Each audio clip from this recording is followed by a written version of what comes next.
இரண்டாவது ஒரு அனுபவம் பெட்டிக்குள் இருக்கிற அனுபவம். எல்லாரும் சொல்லுங்க பாப்பா அந்த வார்த்தையை.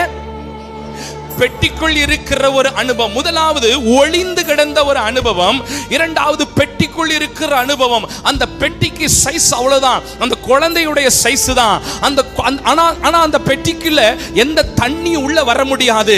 அது ஒரு பாதுகாப்பான ஒரு பெட்டி. அந்த பெட்டியை ஒன்றும் சேதப்படுத்த முடியாது. ஒருவேளை முதலையே அந்த பெட்டியை பார்த்தாலும் இது என்னமோ ஆபத்தான பொருள் மாதிரி தெரியுதப்பா, இதுகிட்ட நம்ம போக கூடாதுன்னு சொல்லி நைல் நதியில் இருக்கிறதான முதலைகள் கூட விலகி போய்விடும். அப்படிப்பட்ட ஒரு பாதுகாப்பான பெட்டி. இரண்டாவது ஆவிக்குரிய அர்த்தம் என்ன? ஒரு மனிதனை, ஒரு மனுஷியை தேவன் ஒளிப்பிடத்தில் ஜெபிக்க வைத்துவிட்டு இரண்டாவது அற்புதம் செய்ய வேண்டும் என்றால் உங்களுக்கும் எனக்கும் ஒரு அடைக்கப்பட்ட பாதுகாப்பான சபை என்கிற ஒரு பெட்டியை கர்த்தர் கொடுத்திருக்கிறார். சபை என்கிற ஒரு பெட்டியை கர்த்தர் கொடுத்திருக்கிறார். அந்த